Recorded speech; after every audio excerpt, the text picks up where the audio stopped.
ORF Sound. Hört. Festivals mit Ö1.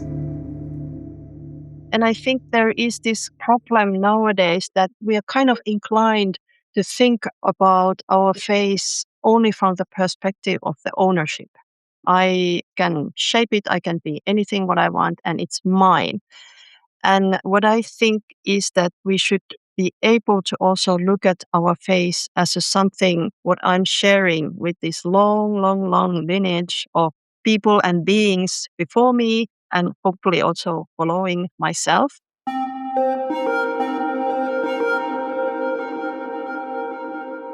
Willkommen bei der Ö1 Sommerreihe zur Ars Electronica 2026. Ich bin Hanna Balber und ich spreche in dieser Podcast-Serie mit Kunstschaffenden und Forschenden aus aller Welt, die mit ihrer Arbeit neue Perspektiven auf Technologie, Gesellschaft und unser Zusammenleben eröffnen. In dieser Folge geht es um digitale Doppelgänger, Identität und virtuelles Theater. Zu Gast ist die finnische Medienkünstlerin Hanna Haaslahti aus Helsinki. Bekannt ist sie für interaktive und immersive Arbeiten an der Schnittstelle von menschlicher Präsenz und digitaler Technologie. In ihrem jüngsten Werk Ancestors untersucht sie die erzählerischen Möglichkeiten digitaler Doppelgänger. Die immersive Installation lässt KI-generierte Versionen der Besucherinnen und Besucher entstehen, die sich anschließend miteinander fortpflanzen. Es entsteht eine fiktive, virtuelle Großfamilie. Hanna Haaslahti regt dazu an, das Individuum weniger abgeschlossen zu denken und Präsenz als etwas Gemeinsames zu begreifen. Für diese Arbeit erhält sie eine Anerkennung in der Kategorie New Animation Art beim Prix Ars Electronica 2026.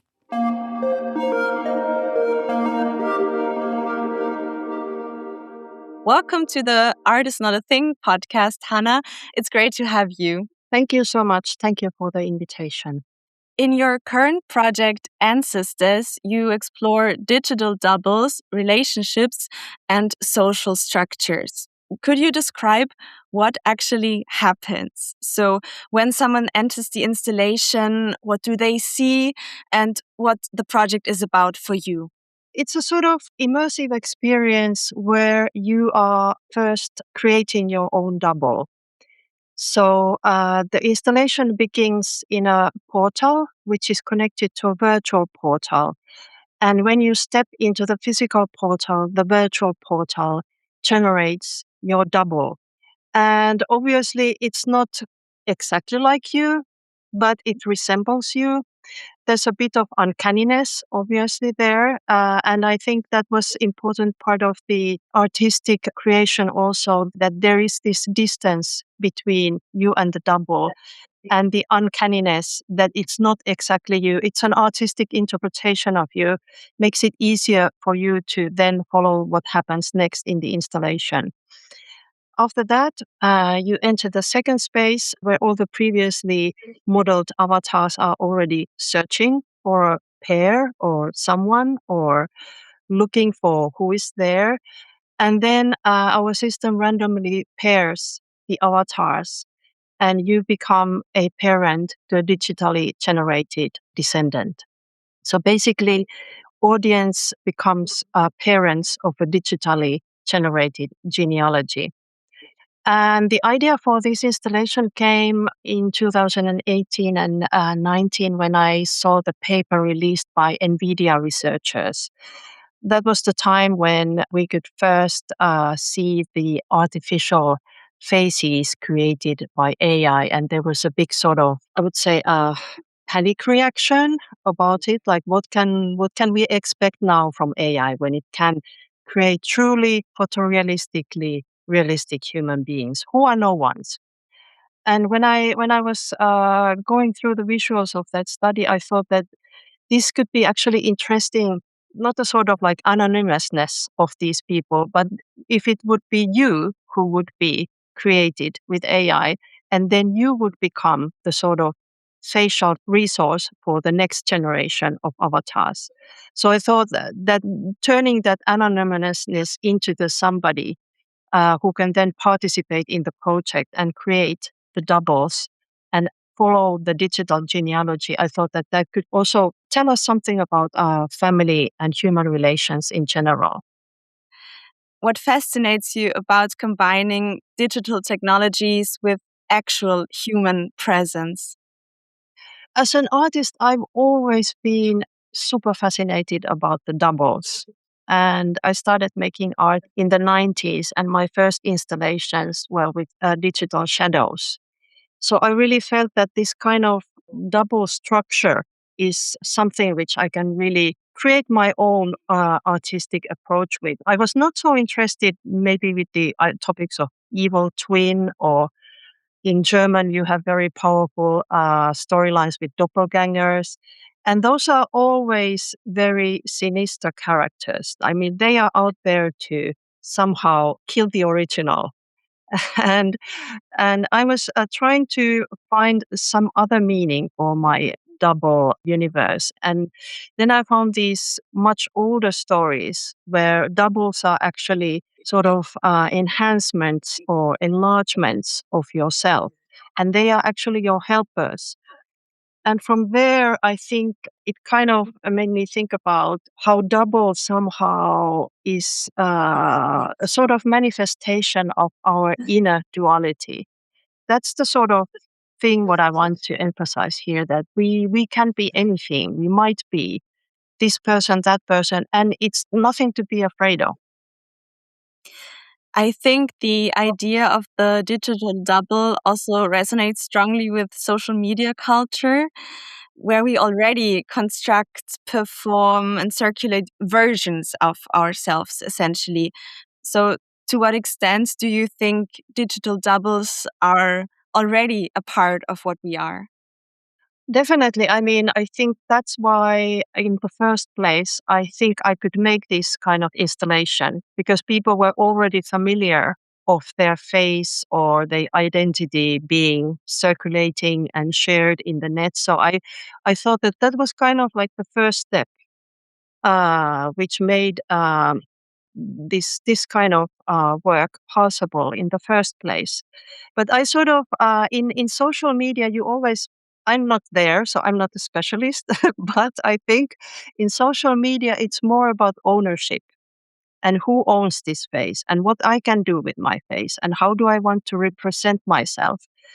Whereas in my installations, it's more about, well, you just be an actor in a narrative which is invented by me. But I think it renegotiates this power structure between the audience and the performers because those are mixed.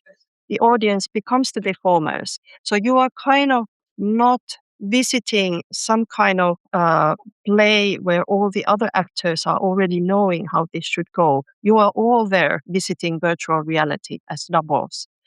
And I think that makes it a sort of, how would I say, a more democratic space, perhaps, than this traditional structure that you are there together with the audience, watching something what is made for you. And this is also something what I really want to break, this traditional relationship, this invisible borderline between the spectacle and the audience. And because of my background in theater as a set designer, that was kind of like what I always tried to sort of question. And when I found computer vision and digital technology, I could create installations which are really negotiating these positions. And the play that you're setting these avatars into is a story of love, one could say, or of meeting someone. Does that also play a role to you? Like, how are digital spaces, apps, dating apps, platforms also changing the way or influencing the way that we form relationships?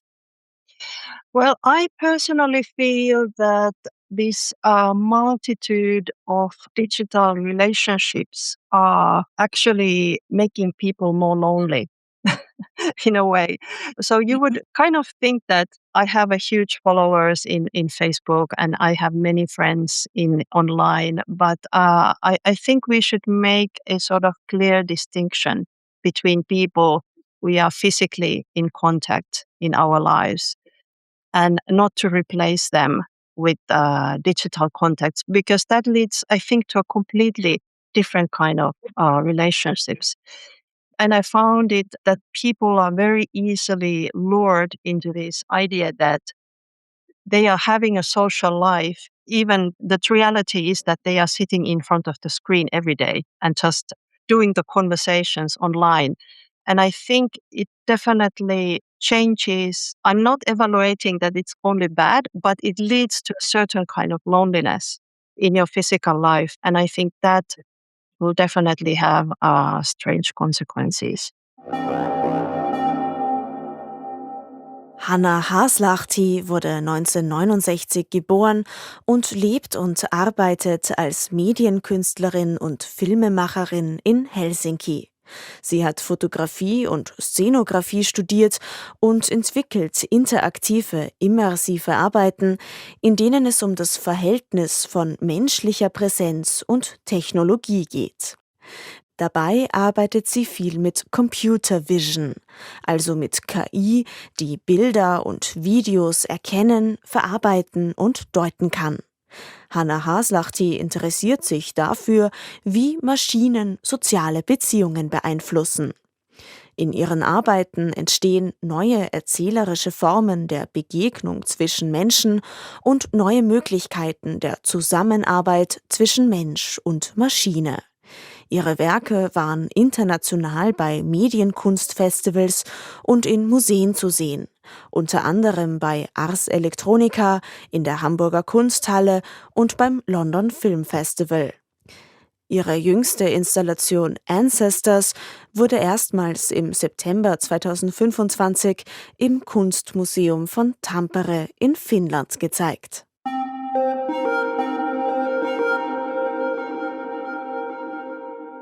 So in Ancestors, new family lines are formed, are actually generated through these interactions of the avatars of their digital doubles and descendants. Yeah. And today, detailed family trees are not as common. They maybe belong to more like privileged families, families who have those long heritages and lineages. But for many people, the knowledge about their ancestry stops at the like great grandparents' generation, probably. That's true. Yeah. Yeah. How do you think digital archives are changing that or will change that in the future? Do you think in the future we will know, like my great, great, great, great, great, I don't know, grandchildren in 300 years will maybe know about me? How do you see that? How will the line of family heritage and lineage change with digital means? I think there definitely will be. I'm kind of more curious about what's happening in the past, and because that's something which is kind of hidden from us, and we can only imagine, like these long lineages. Where do we come from? All the beings and creatures, and going all the way there from the mysterious beginning, whatever that is. And I think there is this kind of problem nowadays that we try to think, or we are kind of inclined to think about our face only from the perspective of the ownership. And what can I do to my face? And I own it. I can shape it. I can be anything what I want, and it's mine. And what I think is that we should be able to also look at our face as a something what I'm sharing with this long, long, long lineage of people and beings before me, and hopefully also following myself. And then see that this is something what we share, and it's a kind of like a gift what I get. And I personally, I know many people who are completely obsessed of doing digital heritages, and I think it's very very tempting way to look at with the digital tools. What's your past and maybe your future like? But I think if we manage to change into more of this kind of like a attitude of sharing our features, and not just protecting and owning them. We could perhaps have also different kind of identity politics in the future, which might help in this preservation of digital heritage in the future. What do you mean by kind of new identity politics? Well, if you look at how internet have changed, in the beginning, you didn't need many passwords. You could log online, and now it seems that it's all about restrictions, what you can enter and what you can do. And I think that's obviously a sort of competition between the network safety and the people who are kind of like trying to maybe do something criminal with networks. So, in a sense, this kind of finding some kind of free space where we could again come together without these constant restrictions and passwords and identity politics. In the 90s, internet was really about that for a few years before the platforms kicked in and started to organize people in different groups. You've been active as a media artist for several decades. What are some of the biggest shifts you've noticed also regarding your work to digital doubles, identity? I think the biggest shift is definitely this kind of like constantly diminishing space of freedom. And in the internet, it has been kind of happening since the platforms started to emerge. And people felt that these services are better for protection and also for finding other people. But in the same time, I think that we lost some of that wilderness, what was there in the beginning.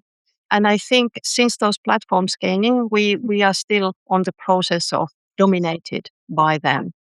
I don't know if there's a possibility even to invent an online space which would kind of provide that kind of freedom anymore, because it seems that every time when something new is happening, very very soon it becomes commodified and owned by somebody. And coming back to the artistic form of the project, you've described Ancestors as a new kind of technological theater where digital doubles become the protagonists in a fictional story.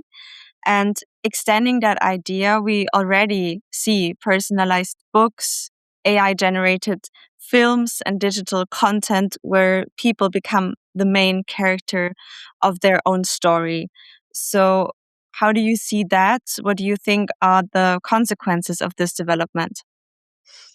I think the trajectory of technologies which make us lonelier and lonelier is maybe sort of finding its peak in our era, with all of these customized helpers only for your needs. And I think in some ways, if you think about VR headsets as a sort of technology epitomizing this loneliness, this you alone with the self without the reach of the others in the physical space. And I think I have tried to use real space and installation space as a sort of alternative to still make this opportunity that people come together and share this same space with their doubles.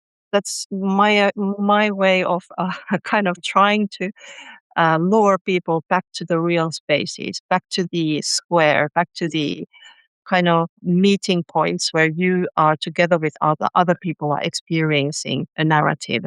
Yeah, you said people are more lonely. Do you also feel people are more self centered or selfish, even maybe?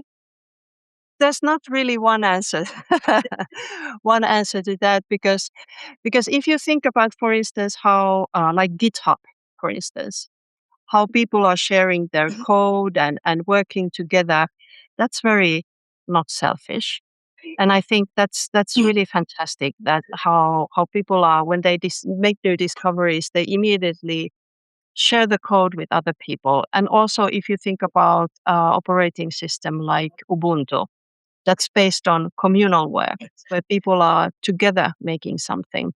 So there are still examples of how people can make things work very well just together without being selfish. But obviously, maybe there's also people who are using these technologies completely differently.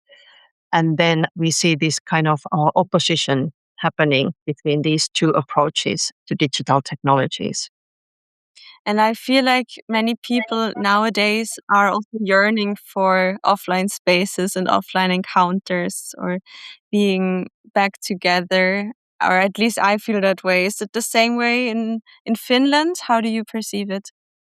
Yeah, definitely. I think we are, especially in Finland, we are totally like overpowered with technology, and that has to do with the fact that Finland chose the digitization as a sort of agenda 20 years ago. So all the public systems, all the schools have been sort of very quickly force fed into the digital systems. And now we see this kind of like a hangover situation that now when you say somewhere in Finland that, hey, let's make a digital innovation, everybody's like, no, don't say anything about it. I don't want to hear about it because it's kind of everybody's very fed up of this kind of like non-alternatives to the digital learning devices or social media. So I really feel that we are definitely going to see this movement out from the digital spaces. So, what interests you, or how do you see your role also as an artist working with media, with digital technologies? Well, I think you have to be super responsible. What kind of tools, for instance, you are using in your artworks. Also, that people can be safe at your artwork, that their personal data is not distributed without their consent or without not telling them. But in the same time, while you're making sure that you don't make any sort of security mistakes, you still have to make a compelling artwork. And I think it's sort of walking in this very narrow space where you don't want to make any stupid mistakes about identity politics, but still provide opportunities or visions for future or alternative ways how computer vision, for instance, is used. That's super important because if you see how computer vision is used by those in power, that's obviously something what I don't want to do as an artist. I want to use it to connect us, to make us tell stories to each other, and not to enhance those in power. And finally, what do you hope people take away from meeting their digital double? In my works, I try to be as little as possible to sort of force my own narrative on the people. I believe that when they see their own double, there's already a little narrative going on between you and your double. And then obviously meeting your descendant, meeting a possible parent in the installation, it hopefully helps you to reflect your own boundaries between your closed ones or your community. I mean, we come from so different kind of situations. And I feel that I wanted to, in this installation, open up these possibilities of all kind of families to enjoy it so that there is not just one narrative which is being told, but it opens up for you a space to reflect your own social commitments and also maybe how you are controlled by your own community and your close ones. And what are the sort of limits of your own family? Where do you draw the borderline? Should it be larger? Should it be smaller? That kind of questions. Wonderful. Thank you very much for the conversation. Okay, thank you. Das war Hanna Haaslahti in der Ö1 Sommerreihe zur Ars Electronica. Vielen Dank fürs Zuhören. In der nächsten Folge geht es um die außergewöhnlichen Fähigkeiten von Pilzen. Die chinesische Designerin und Architektin Fei Zhou hat die Ausstellung Fungi, Anarchist Designers kuratiert und spricht mit mir über Fungi als aktive Gestalter unserer Umwelt.